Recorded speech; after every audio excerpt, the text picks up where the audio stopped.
Alrighty, so hello, my name is Raewyn. Thank you so much for joining us. So I'll be your interviewer today. So I'll just start off with the question of tell me about yourself and why are you here?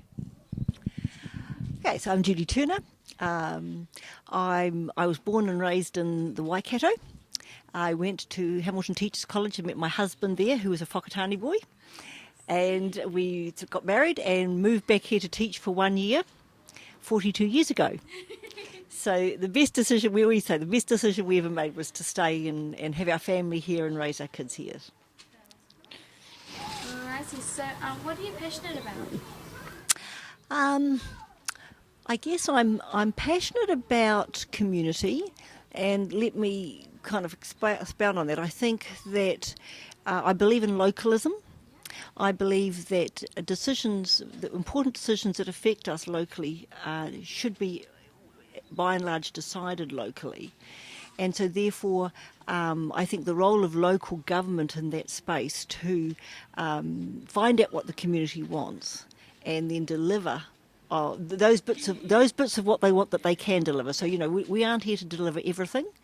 Some things are central government's responsibility, some things are regional council's responsibility. And what was the difference between central and regional? Central government tends to deliver things where you need, for instance, you take the Ministry of Education, so they decide on the curriculum so that it's equitable and fair and the same across the whole country, and qualifications mean something, and so that's clearly should be set locally. But regional council is very geared around environmental outcomes. And public transport and a few things like that.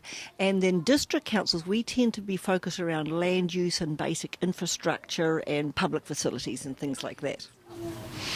So another question, what is your fondest memory?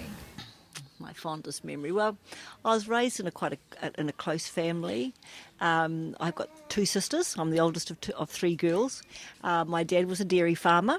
And so I think I look back on a rural community life that I still to this day think was second to none. It was just great, and we had lots of community events, and I went to a little two-teacher school, and I look back very fondly on my childhood. That's cool. Alright, so another question is, who is someone you admire or look up to?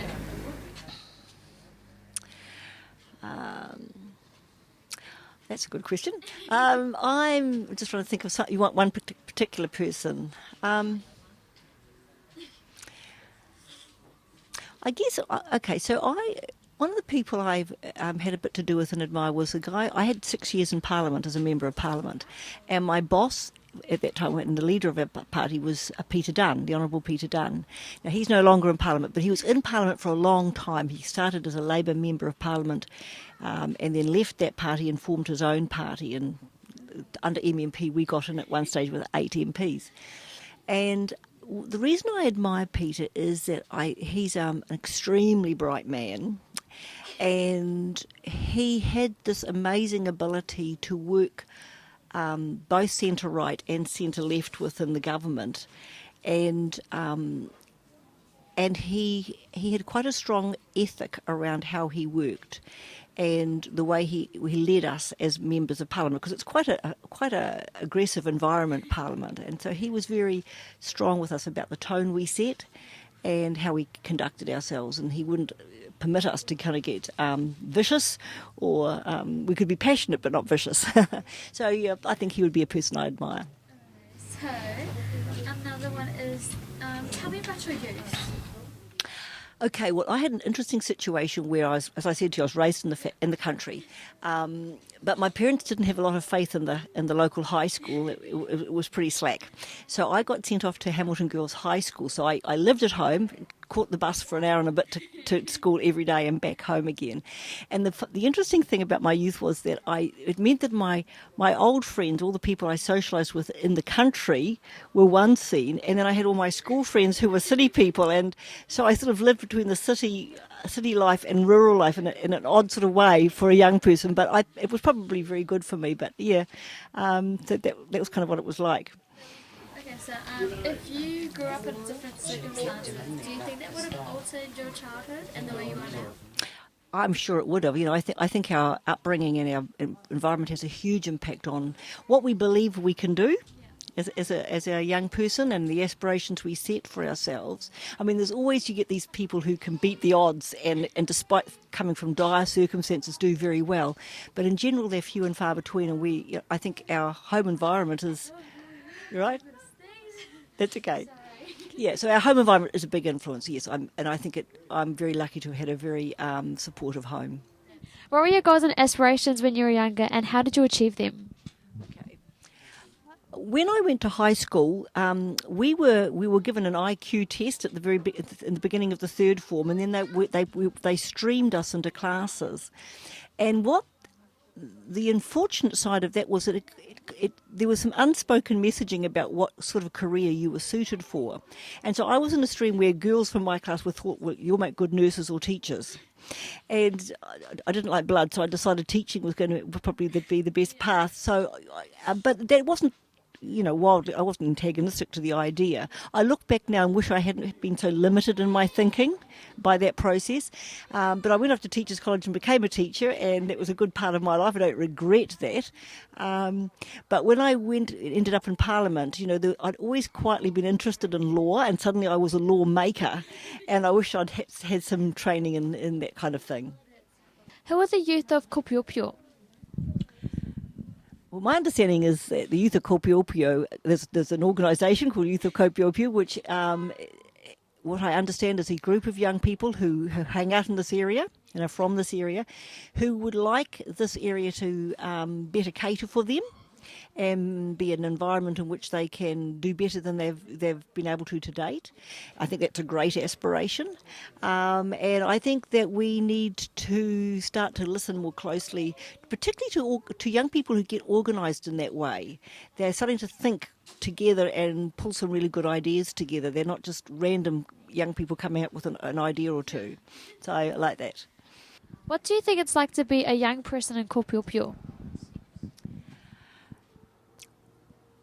I think when I compare Kopeopeo to the CBD, to the town centre, Kopeopeo has much more of a village feel to it, which I like. What it must be for young people, though, is it a village that caters for young people? Is it a village where young people feel a sense of ownership of that space and place, and feel like they can give expression to who they are, and there's a space for them to meet and have time together and that kind of thing? Not sure it does that well yet. Oh, yes. Do you recognise the different stereotypes here in Kopeopeo as well?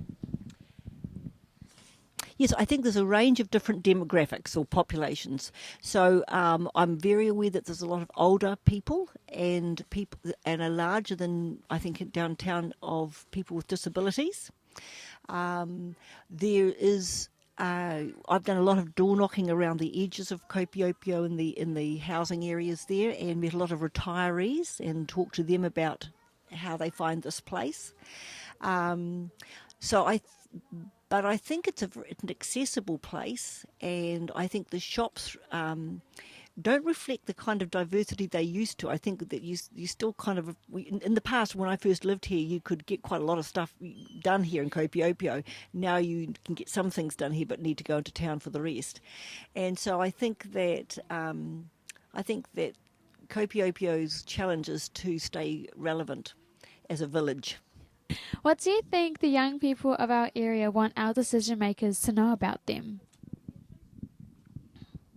I think decision makers need to understand the priorities that young people have. I know for a fact that climate change is a priority, and I think you're a generation taking it a lot more seriously than your parents' generation and your grandparents' generation. I think they acknowledge it, but I don't necessarily think they understand the urgency.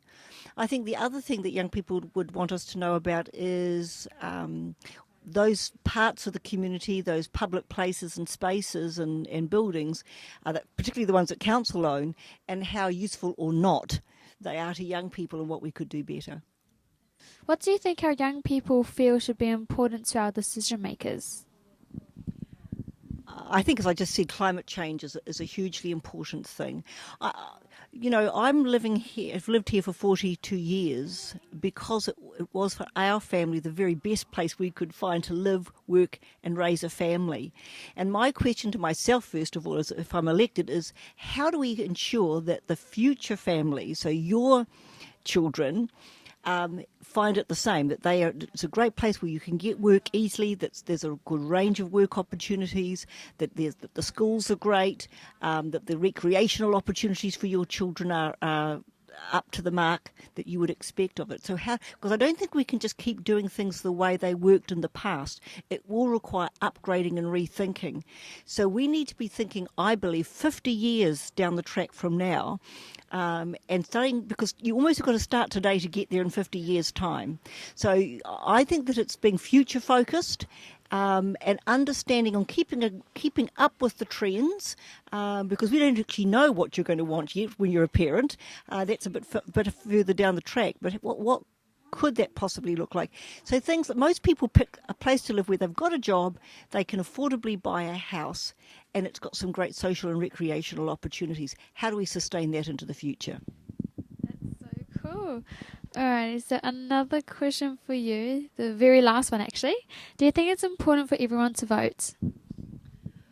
I cannot emphasise enough how important it is for people to vote, because when everybody votes, then you can truly say that the councillors sitting at the table reflect the opinions of everybody.